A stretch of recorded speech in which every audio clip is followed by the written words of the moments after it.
And hello everybody, welcome back to the channel guys. I hope you're all well. Before we do get into today's video, as always, please do smash that like button and subscribe to the channel for daily Rangers content. Guys, in today's video, of course, we are here to bring you up to date with all of the latest Rangers news from the last 24 hours. And we're going to be going over our headline today, why Rangers could be set to land a £12 million plus windfall after a recent document reveal. We'll be discussing that, of course, in detail, whilst also going over all the latest. I have been away for 3 days, troops, just traveling from Bangkok and traveling out of Bangkok and getting to the islands. I'm currently in the islands where I'm going to be based for the next month or so. So we'll be back to consistent posting, keeping you up to date with regards to everything Rangers. Obviously, due to me traveling and commuting, I wasn't able to give you my match reaction for the Hibs game. I did watch the match, to be honest. And again, look, I'll give you it briefly. It was a poor performance from Rangers, really. First half wasn't too bad, but yeah, lucky really to get away with it with the 3 points. But having said that, a win is that all that matters at this moment in time.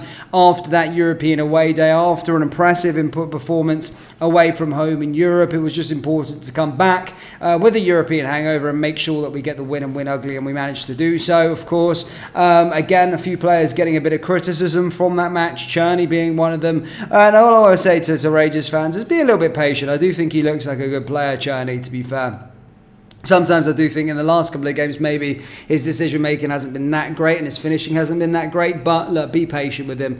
I think he's a good player, and I think he had a great start to life at Rangers, and I think it's too early to judge him at this moment in time. Barron, again, another fantastic performance from him. But yeah, listen, at the end of the day, we do need to be a lot better going forward with regards to our performance levels. But as I always say, I'd rather win. I would win every single game for the rest of the season 1-0, meaning if we did win 1-0, meaning we got the 3 points. So I'm not too fussed about the performance if you put it into context because of the European hangover and, coming back on Friday early hours, being sleep deprived a little bit, and then obviously kicking off on Sunday at 12 o'clock. I'm not that pissed. But look, going forward, we do need to sort that out. Hopefully, we've got a big test this week. We've got Lyon out in France. And ahead of that clash, guys, of course, I did want to provide you a bit of an update on what they're doing. I'm going to probably do a preview a little bit later on in the week. But as far as it goes in terms of how they've got on this season, of course, sometimes we do look at these matches, especially Lyon and other big names, as just the name and go, oh, wow. But actually, we don't actually know the context of what they've been doing in a season. But at the weekend there, they did win very, very late on against Toulouse. They scored in the 95th minute. Of course, they go down 1-0 in that game away from home, but managed, as I said, to win the game by the skin of their teeth right at the end of the 95th minute winner. Of course, they did win their first Europa League match day. Of course, did beat Olympiacos. Of course, Shaqiri and Benrahma were the players that scored, and currently sitting in Ligue 1 at 8th in the table at this moment in time. We've just, it's only been, that's Champions League, sorry. Clicking on the wrong table, just in Olympiacos or something the heck.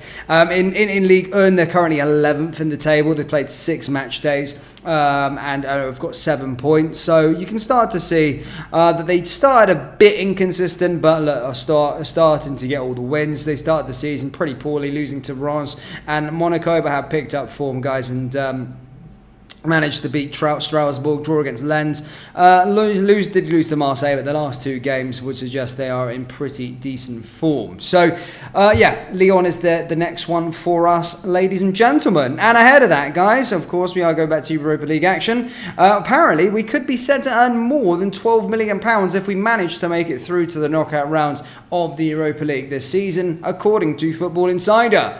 Rangers, of course, missed out a place in the Champions League after suffering a defeat against Ukrainian side Dynamo Kiev in the qualifying rounds last month. However, Football Insider have basically stated that Rangers are able to land £12 million plus if they were to qualify for the next round. Of course, getting into the last playoff, finishing in the sort of top 24.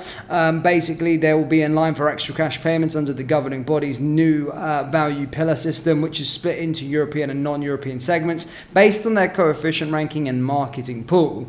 Sources have told Football Insider that Rangers will see around £5.74 million due to their high ranking in UEFA's coefficient table anyway, and then the 2 extra group group stage games provided a chance to generate more revenue from matches, with £377,000 awarded for each win and £126,000 awarded for each draw. The top 8 teams, of course, would then receive an extra £1.46 million for qualifying automatically for the last 16, while the clubs who finished between 9th and 24th will earn £251,000 for featuring in the knockout round playoffs.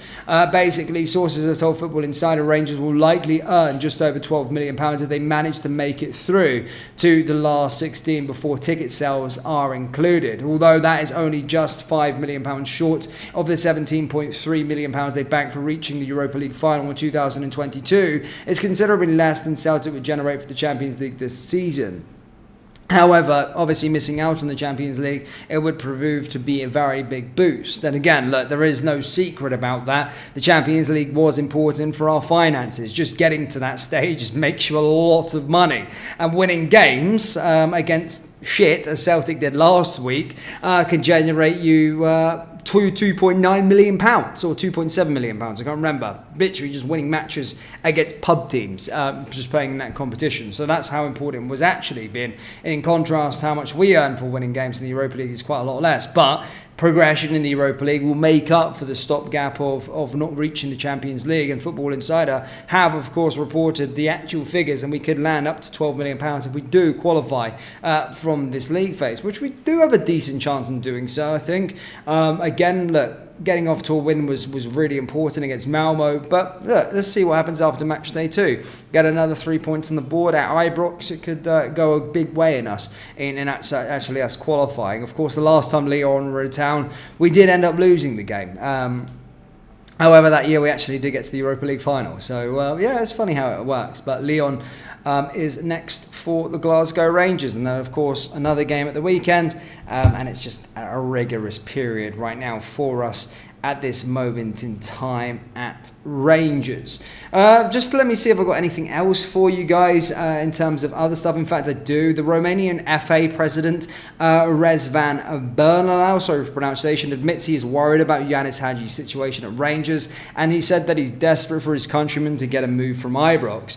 As stated, Hagi remains frozen out under Philippe Clement and has been reduced to playing friendlies for the B team despite being a regular pick for his country, and the president of the National Association has expressed his concern over Hagi's position. He basically said, Yanis is an exceptional talent. We've relied on him in key at times. I remember the matches against Israel, Slovakia and Lithuania, all games where Yanis Hagi made the difference. Yes, we are worried about the situation with him at Rangers. He added, but we are sure that Yanis is so talented, he just needs to find a place where the environment is right for him. Hopefully it will be possible at Rangers. If not, let's hope he gets a transfer when it's possible.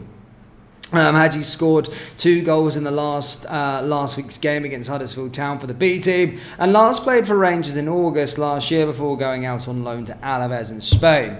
I really don't get the situation with Yanis Hagi. I think the manager does need to come out and really tell us what the heck is going on, because if it's just based on him not just because he didn't want a part of the team, fucking let him train. Jesus, if it's about contracts, fair enough, I understand. If it's going to cost money for the club, look, massive amount of money, if he's playing this one extra game, I understand. But if it's just based on that he doesn't fancy him, just put him into training, see what he's capable of. I think Clement needs to come out ASAP and speak about that situation and actually address it and stop being stubborn as fuck. That's still what pisses me off about this manager, because it's not necessary. He's not exactly blessed with the best players in the world. I don't think Yanis Hagi is the best player in the world, but certainly better than some of the crap that we have in this team, and at least putting him into training with the first team wouldn't harm anyone. So yeah, let's see what happens. But Rangers fans, that's all I've got for you today. As always, do hit the like and the subscribe button, and I'll see you all next time. Take care. Peace.